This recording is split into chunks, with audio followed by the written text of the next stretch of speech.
Thank you so much for that beautiful, warm welcome. We are absolutely thrilled to be here with you.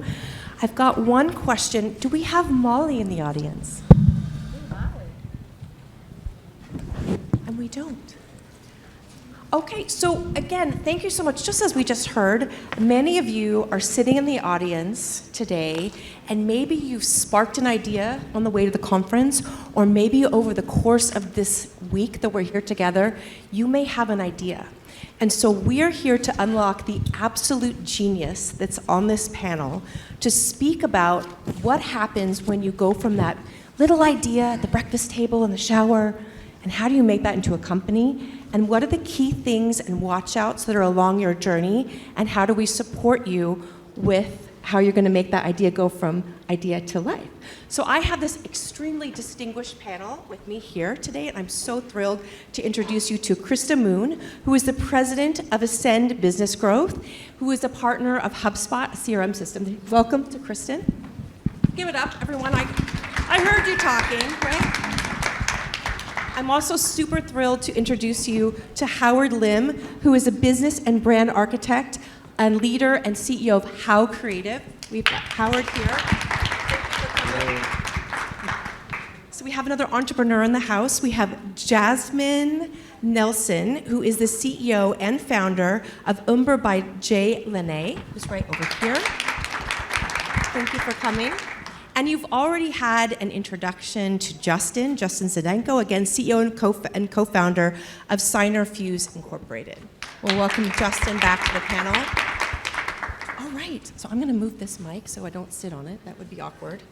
All right, so we're gonna get started. We're so glad that you're all here. Thank you so much. So on this entrepreneur's journey, we may find that you have an idea, and then all of a sudden, going from that idea, how are you going to start, and what did you start? So Jasmine, I would love to start with you, if that's okay, to ask you about your cool idea. How did you create this or come up with this idea? And then once you had the idea, how did you start your company, and what is that company?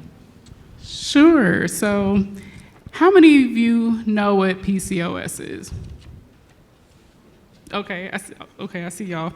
So polycystic ovarian syndrome. So I have a symptom of that. It is called hirsutism.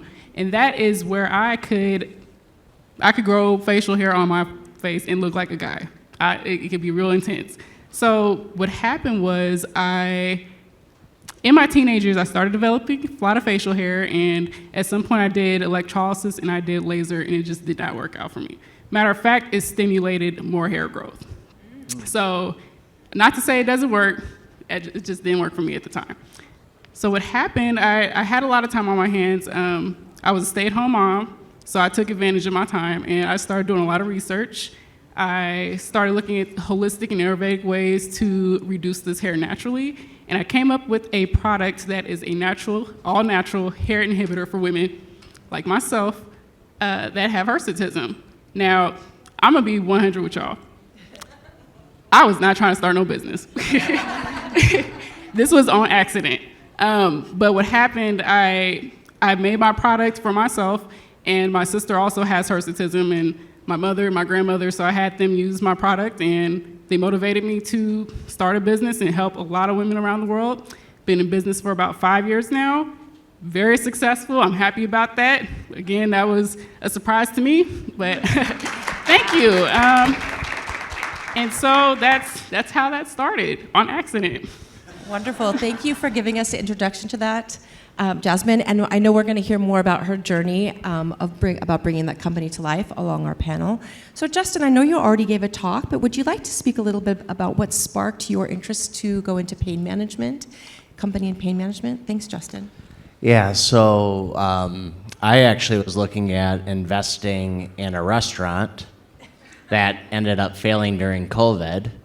And I did not do that, thank God. But when I was there, I met this pain physician who was talking about this problem with back pain and how there was nothing really that could be done. What if we could do a surgery at the point of before these patients failed from their back fusions? And then that sparked the journey to, okay, can we actually do this? And what we found out was that back fusions have been around for decades. Spinal stimulation has been around for decades, but never have the two been brought together. And the question was, why? Well, the reasoning that was given to me was it had to do with money. Well, in my background of finance and raising capital, and I asked how much to do a proof of concept study, and it was $1 million. And so I said, okay, let's do that. $23 million later, we're to this point. So as you can see, sometimes not always your plans work out the way you wanted to. However, when you see the end results with patients' lives being improved, it was worth every penny.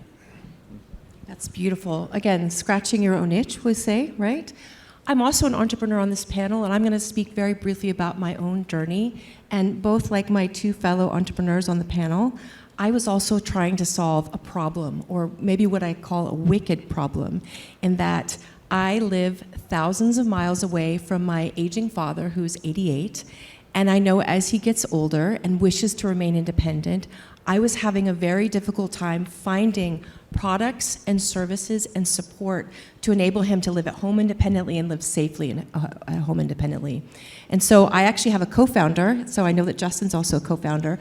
I have a founder who's actually based in Malaysia, and she came to me and we were trying to solve the same problem, which is when we're living thousands of miles away from our elders, how do we really bring together a very fragmented market that provides non-medical services that enable elders to live at home. So our idea was, gosh, if dad or mom have a crisis, how are we going to solve that? And so we have a couple of different customers. Some of them are adult children, like many of us in this room. Some of them are elders themselves. So I was really trying to solve a very desperate, urgent problem that I had, just like my other fellow entrepreneurs on the panel. We'll hear a little bit more about that as we continue on our panel. So as you can hear, the three of us who are founders and co-founders have solved a problem that we have on our own. And on that journey, I know that none of us did it alone.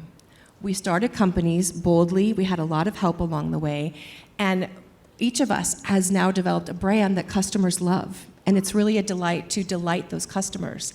So this is the word brand, a brand that customers love. So many entrepreneurs fail to think about branding as a strategic, early thing that we do in the life cycle of building a company.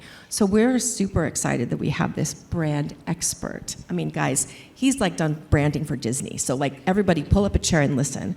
Howard's gonna talk to us about what is a brand and why my entrepreneurs wanna do it early in their entrepreneurial process. Sure. So let me just show of hands if you think you know what branding is and if you could just shout it out. Are you, okay, you have your hand up. I just see some fingers doing this, like little itty bitty baby jazz hands. I saw some hands over here. It's okay, you guys, you can share. Do you want to go up to the mic and share a little bit? Yeah, yeah, sure. I thought I was just saying that I knew what I heard about brand was. Yeah, I guess I'll go. Let's just start with that. I was doing the jazz fingers, kind of like.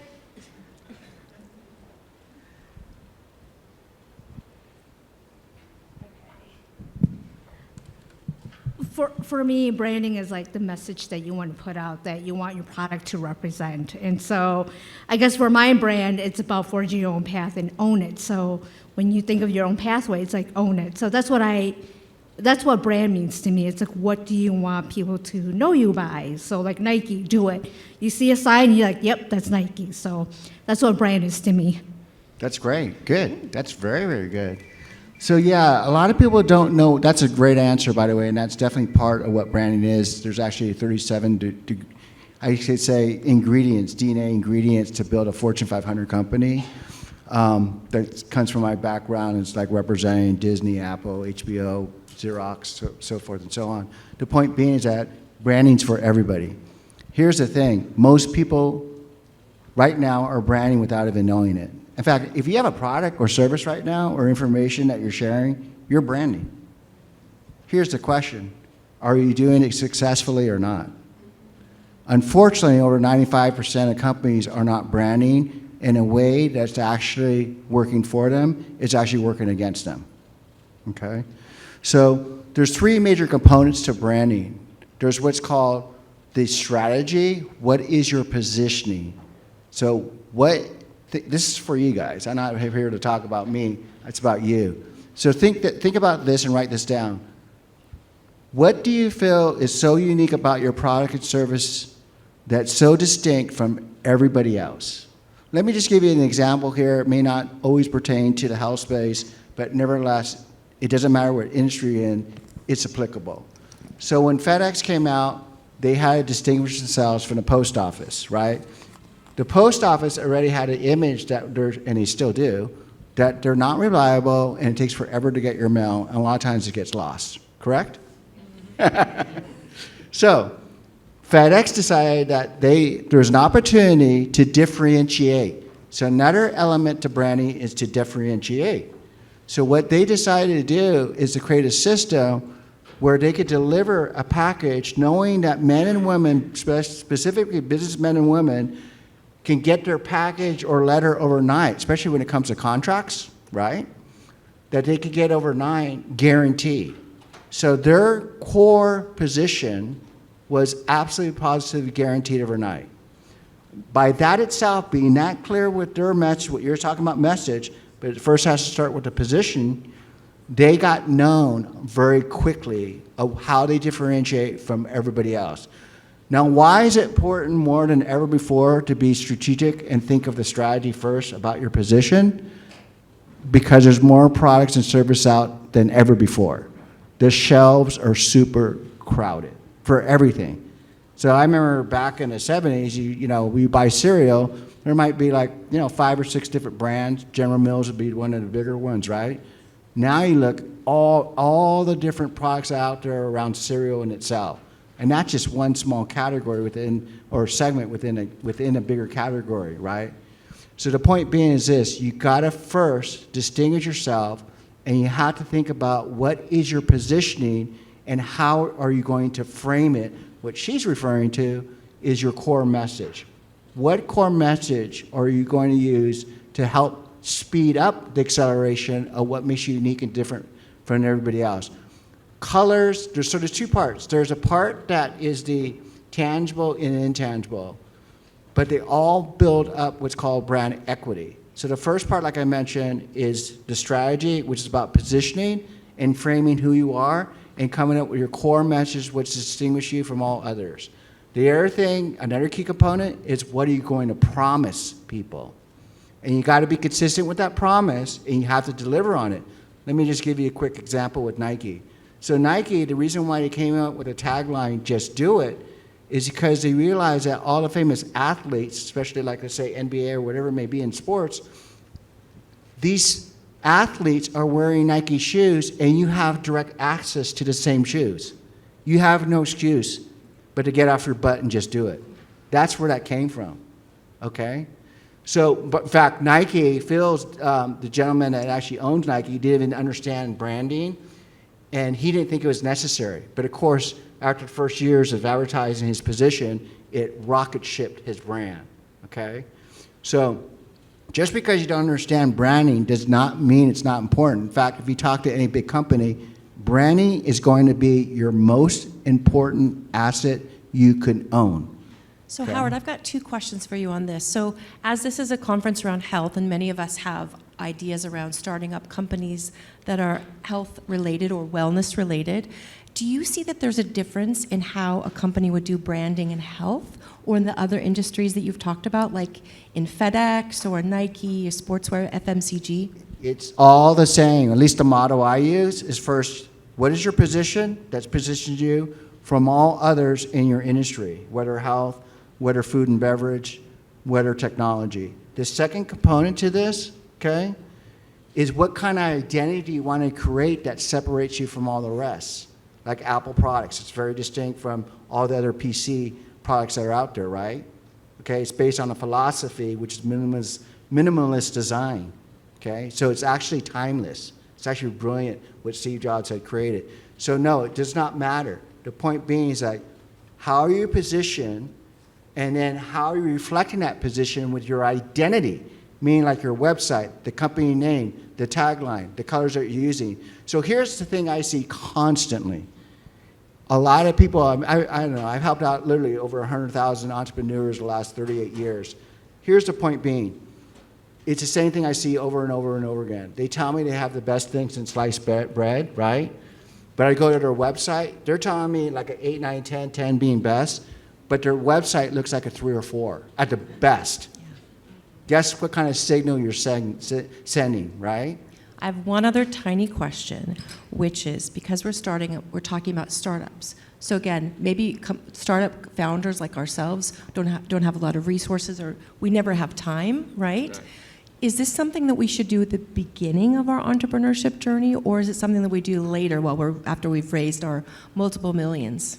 What you want to do is you really want to start with branding first, because branding is about connecting. There's several components to this. The third part to this, by the way, besides the strategy, reflecting the identity, the third part and the most important component of this is it connecting to your target audience.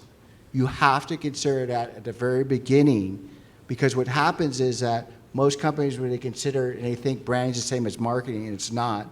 Branding is the long haul, looking at the foundation. Marketing is a totally essential, and that is the tactical to actually broadcast the brand.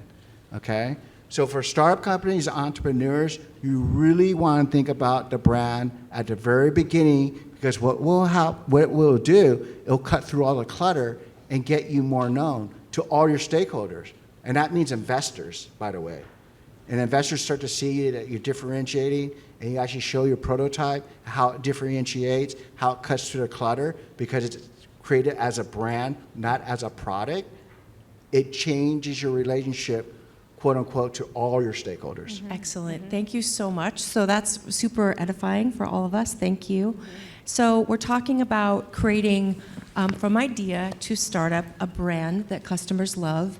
And as you heard, we love our customers. And we know that both Justin and Jasmine and myself, we've created brands that our customers love.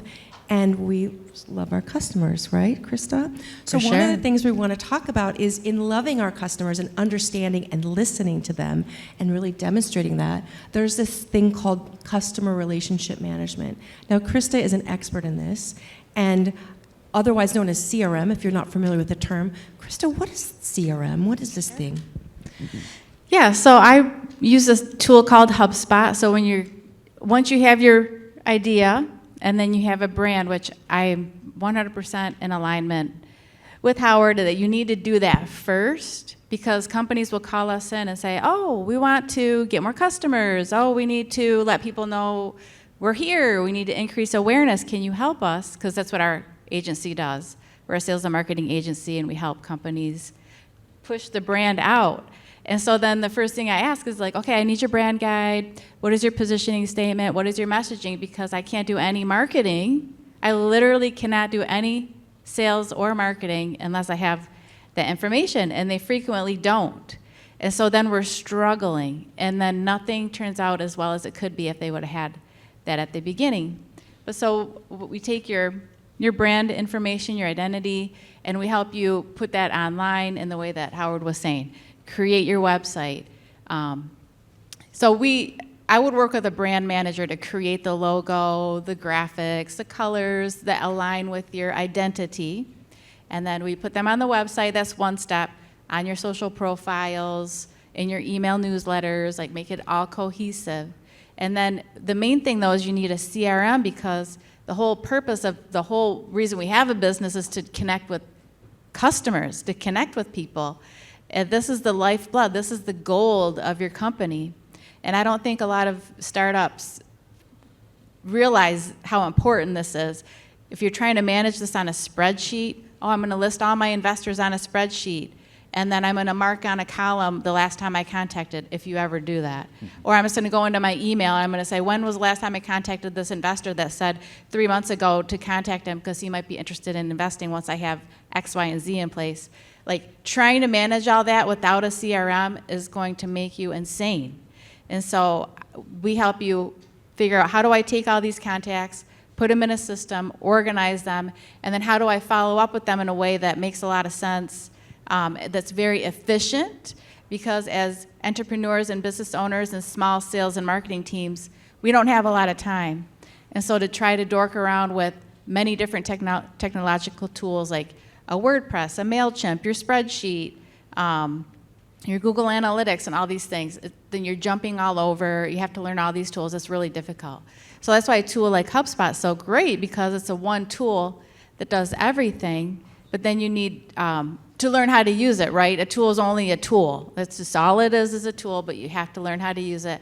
And that's where a team like us would come in to help you get set up, learn how to use it, and then manage it over time and as a fractional model.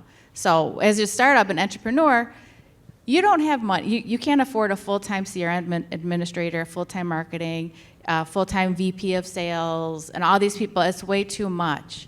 So a fractional team like us, we can come in and bring all the resources, and you can just hire us like on a quarter time or a half time.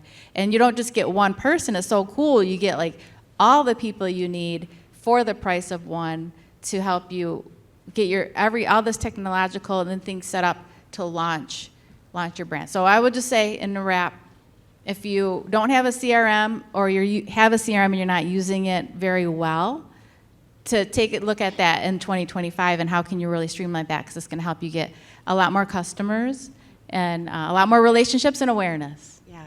So I want to say thank you. And again, at Viva Valet, we actually use HubSpot. Oh. And I will say that being a brand that customers love, where we have raving fans, some of the feedback that we get is when you pick up the phone, or when we pick up the phone, you know who we are, you know the history, you know me as a customer. And I think that's made us a huge differentiator in the market, because we are loved and we love our customers. This is how we demonstrate it, by having a really well-functioning CRM system. So we're grateful. And I want it because CRM sounds expensive, and I know that Krista already mentioned that you have programs for entrepreneurs, but I know that you have sliding scale programs, I think, for entrepreneurs when you're starting up. Maybe you could speak to that. Yeah, I think that's a really good thing to know as you're coming in. Like, how much is all this even going to cost? Because that's a big, big question, especially when you don't have a lot of money. So I just sold to I work with med tech devices, so I helped a med tech company. They had a $2 million seed. They hired me to come in. I set up their HubSpot, their whole website, did everything, their CRM, worked with their sales. And then 3 years later, they got a $25 million Series A. So that was really cool. But yeah, so that's amazing. But so when you have your phone at this conference, like I had a data person go out and look at all the speakers, for example. And then he got all their LinkedIns. I had my CRM specialist on my team import them into the database. And so now here at the conference, I have everybody's name in my phone, on my CRM. And so as I'm talking to different people, if you see me on my phone, I'm taking notes on their contact record that we were just talking and that I might want to follow up and what we did. So it's so helpful, even if you're small. Like HubSpot starts at a free level, and then they can tier up. So you could get into it for one person, like 100 or 150. But just if you're going to do all this, in terms of price, we're talking, you want to do it right, you're going to want to have a team like us on a fractional level, $3,000 to $10,000 a month in services. Ongoing, is this what's going to get you the best? And then you're going to have your brand cost up front. Thanks. I think that Howard wants to jump in. Yeah. By the way, like you, I have a scaling service. 30% of my clients are pure startup, and many of them we've taken to IPO. But I have an offer for people that are in here, and those are only that are interested, because I work with you one-on-one. I usually charge $2,500 to do a full assessment, your business, your brand assessment. And what I do is I look at your logo, I look at your website, I look at your business model, and we spend an hour and I record the whole thing on the internet using Zoom, and I'll tell you exactly what is missing and what to improve immediately to create a huge shift. So if you're interested, I actually have application forms. I only charge $500 if it's through this convention today, versus $2,500. So if you're interested, I have an application, it's $500, and you can come see me. I would totally do that. So again, Howard Lim, we can find him at the bar or on the side afterwards. Fantastic. Yeah, some whiskey. Remember this face, he's got discounts for his fractional. So by the way, we're throwing around this term called fractional. It's a fancy word for part-time, just so you guys know. We're all on the same page. So we talked about seed. We heard these words like money, resources. So in order to start something, you got to have some money, right? And I know that both Justin and Jasmine have had very unusual and unique pathways to raising money, as have I and Viva Valet. So I would love to hear Jasmine speak about that, because I think you have a way to inspire people in the crowd for how they might raise money for their companies. Well, I will say my way was a little bit different. I've been bootstrapping this business the entire time, except for recently, which was last year. I was a finalist on Bet on Black, and I won $50,000. So that was my first time getting anything different. Yes, thank you. Thank you. But for the most part, I really started off by flipping my birthday money. And then I just kept reinvesting back into the business. I think in general, when you are a startup or you just want to start something in general, it is really important to know how to manage your money, because I know a lot of people who are like making money from their businesses and they're just going off to buy clothes and just trying to look nice. But I'm like, no, you can't do that, because there's going to be times where you're going to need to hire somebody and you just can't afford it. So you might want to just lay off on your clothes and go to the thrift store. So, but in general, I would say like joining like a cohort or some kind of group to where they can manage and help you or assist you with growing your business. There's always funding that way.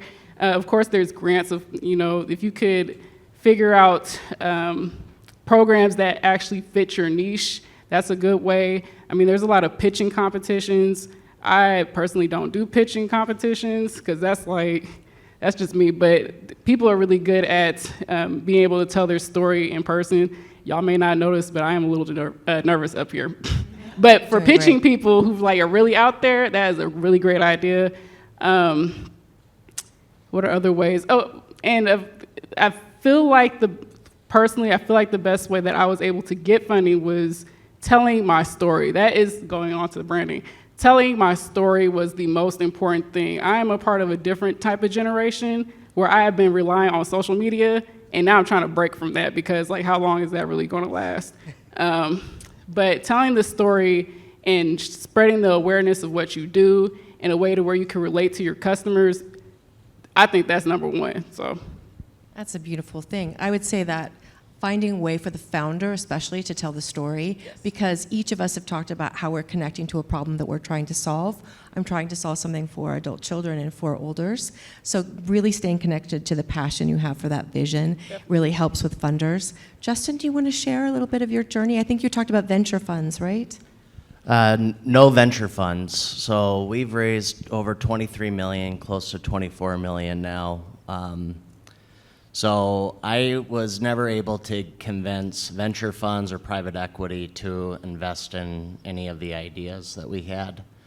So the way that I started out is I started out writing my own checks and then asking my friends and family to join me. And our first start was, can we get some IP? And that was kind of the little piece. And then it was all seed money, common stock. We just did a Series A of over $12 million, and we're going to finish another $4 million. But it's all been literally just going out and leading by example. And the way that I was raised from my family, which is just, made a lot of sense to me, was you can't ask someone to invest unless you're going to invest yourself and lead by example. Because if I'm going to put money up, it forces the other people who are going to put money or try to, what normally will happen is if I'm talking to somebody that has a lot more capital than I do, they will say, well, you need another $10 million and you need a discount year round. And I have millions of dollars already from over 100, 200 investors. So their money is just as good as my money, so therefore you need to come on board or you're not going to participate. And eventually, by showing proof points, you get there. But we also have recently brought on broker-dealers. So this is the way people raised money back in the 80s and 70s. So basically going to brokers and The broker-dealer networks are very good too, because no one's going to invest in your company unless they believe in you as the CEO and want to join you. No one's going to try to usurp you, which you hear the horror stories of venture capitalists or more recently private equity. But we've just done it from simple common sense and then broadening the network, and as you get more and more milestones and proof points, then it makes sense. But we're not an investment for everybody, and that's fine too. And you have to be also willing to walk away if someone wants to take over your company. Go ahead, Albert. Yeah, so we helped out a lot of entrepreneurs from ground zero. And so you're exactly right. First thing I say is like, put together one sheet, like an overview, exactly what problem you solve. And then you want to look at people that are specialists, that are experts, that don't do what you do.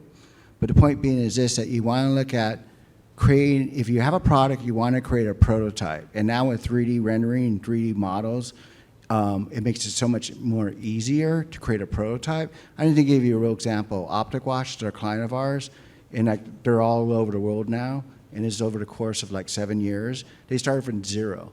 And so the first thing that he invested his own money, right? And then he had run a business, so he created a business overview. And what we did that was different and distinct, instead of raising more capital from VC money, that we decided that we wanted to keep 100% of the company. So we created two different things. We created a franchise and licensing agreement. And a licensing agreement was done for overseas in other countries. And then for franchising, we did for the US market. And what that gave us was control over the company without giving it away. At the same time, we didn't have to raise as much money. But we did have to prove that the product worked. So Optic Wash, what it does is it washes your glasses. It's a kiosk, and it's the first in the world. And it washes your glasses, and it dries it, and it's very entertaining. We want to make it entertaining. By the way, you're going to have two ways to brand. Transactional, which is basically you're going to get beaten up in price. You got to think of yourself like Walmart, which is based on bulk volume, or by experience. So let's say like Tiffany, right? Okay, so that's an experience. You have to choose one or the other. There's only one when it comes to price value versus quality-driven value. So we want to create an experience. The point being, too, is then looking and identifying all the different trade show events that are going to be, quote-unquote, a good fit for that product.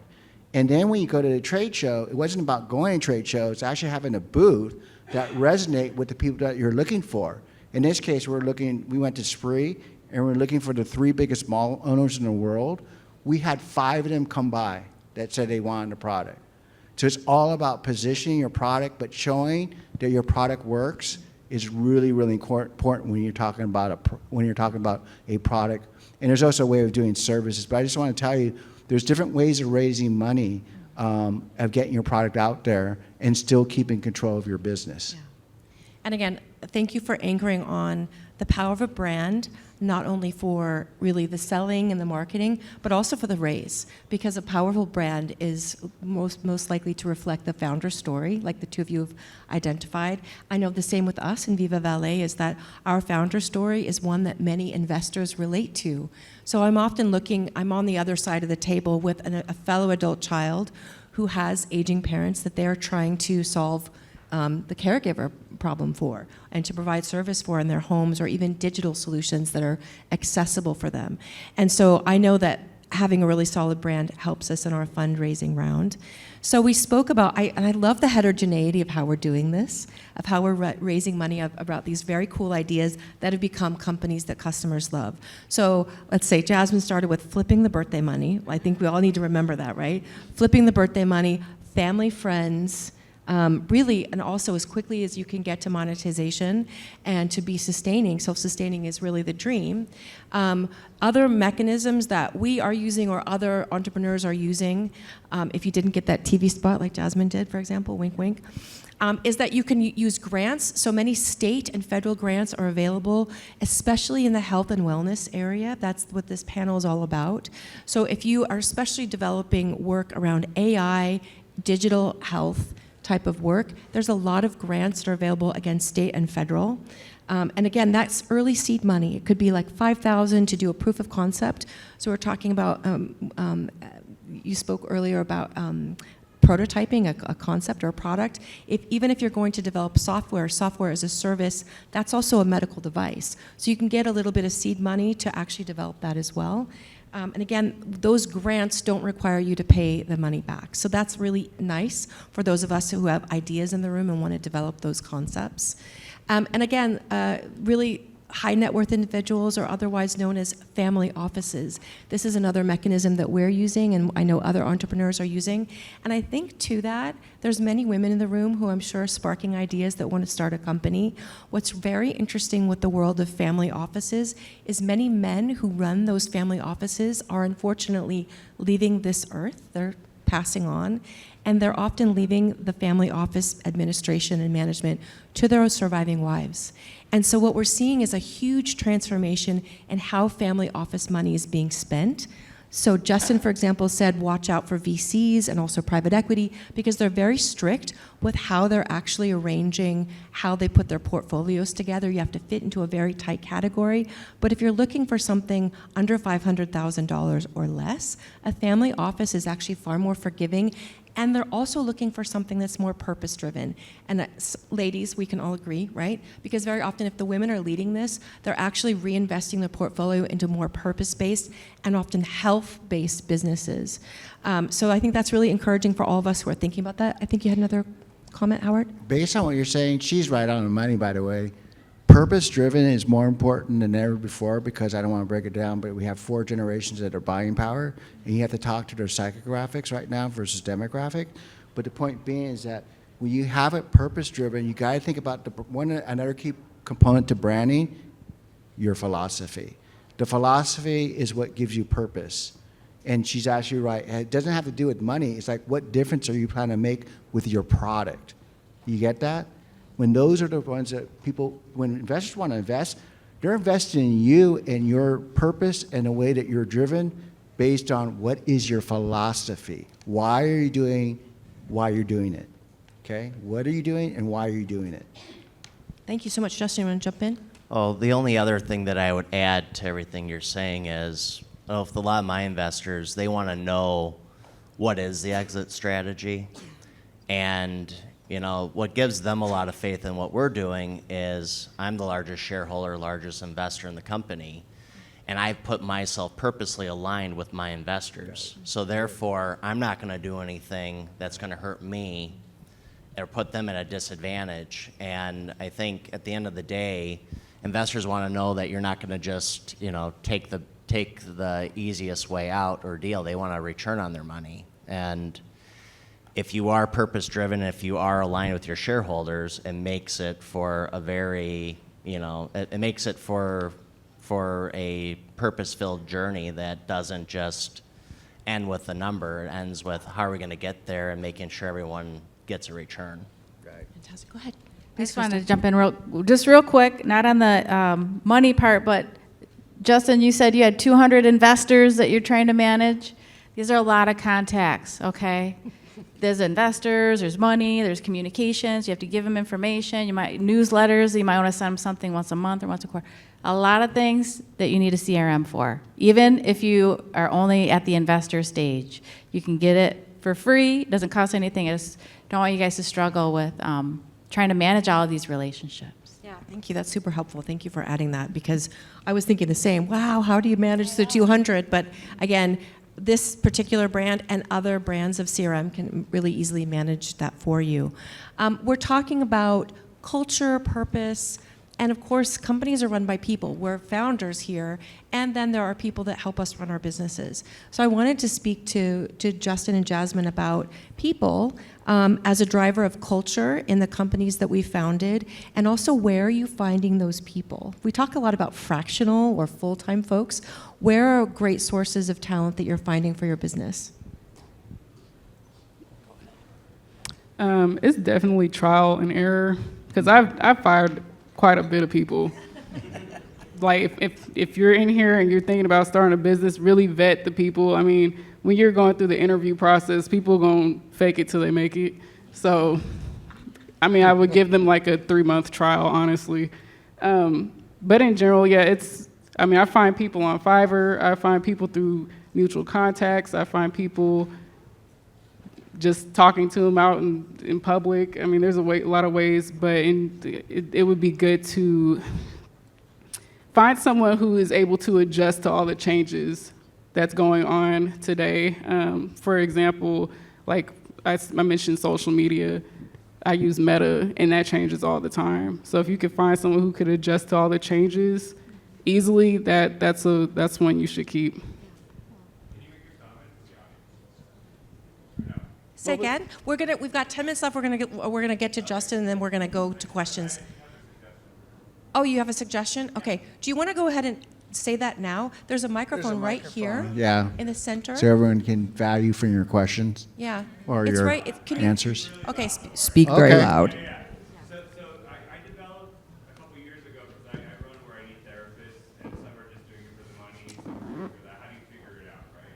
So we developed what we call it an SBI. It's a skills-based interview, where you pay them to come per day, and you design the interview exactly per day on what these people need to be your champions, right? And if they don't make it through it, it's still an interview. So there's you don't have to hire them. You pay them their stipend per day. And now you have you've done your first interview. Now you've done that. You see if they match your culture. They see if they can do what you need them to do.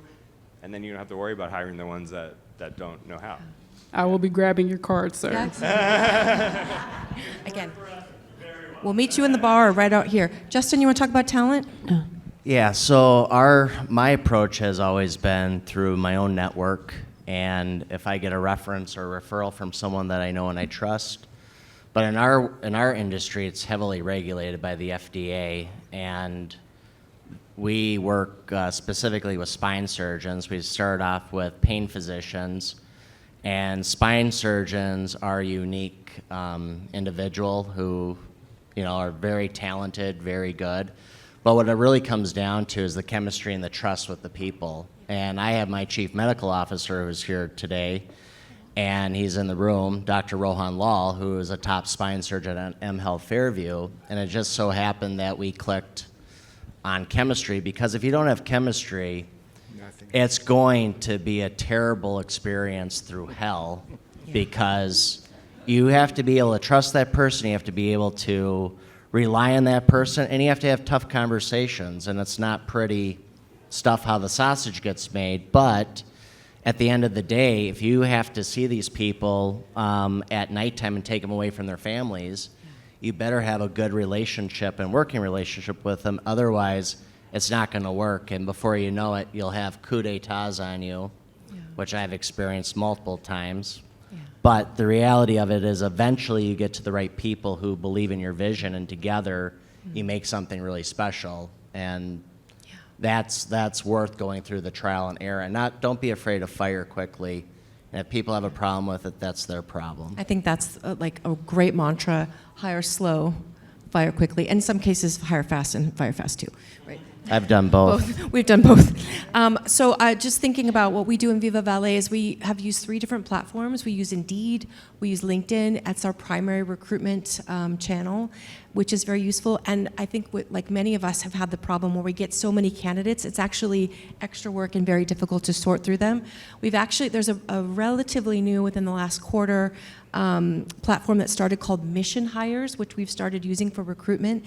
And I'm just going to fangirl over them for a second, because we're doing current recruitment through them, because they will do scanning globally for your talent if it's a remote job, because many of us are actually hiring remote workers to support our companies. And they actually do the AI interview, and then they give you a video of them as well, and they score them. And Mission Hires is the name, and because they're very much looking for mission alignment. And again, we're all very passionate people about our businesses where we're solving our own problems. We want our people to solve our problems too, and be committed to that mission. So they're really actually great at finding people with aligned missions. I really love that. Now, I realize I'm just going to do a time check. Is it 5 minutes? 5 minutes? All right. I am looking out in this audience, and I am so impressed, and I'm so grateful for your engagement. Like, you're all really paying attention, and I'm so grateful for that. And does anyone have a burning question for the panel that you'd like to ask in front of everyone, or you want to save it for the bar? I see a hand. Yes, please. Sir, can you go to the microphone here, please? Hi, this is to Howard. You mentioned about branding services. So my company, we do a lot of services. So how would you brand a service? I'm sure branding a service is probably harder than branding products. So how would you brand a service as well? Yeah, so branding service, product, or information is basically the same. It's, again, how are you positioning yourself uniquely? Can you tell me a little bit more about your service, what you plan to brand, or just get an idea of who you are? So I'm what's now called, I'm an innovator to what's called psychology, and I'm working on, it's a form of mental health care that deals with a more spiritual side of helping people on the mental level, as well as through ailments as well.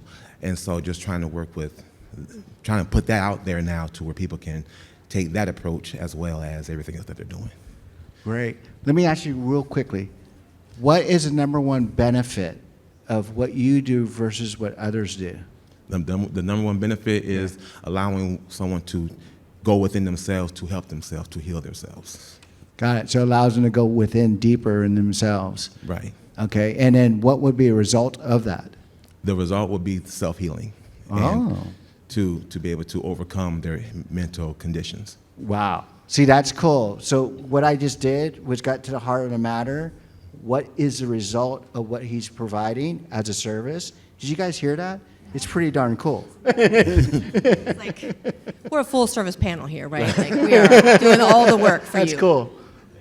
Thank you for having the courage to ask the question. It was fantastic. Yeah. So I think we're coming to the end, and I want to encourage all of you to reach out to us in the program. You have our names. Please reach out to us on LinkedIn.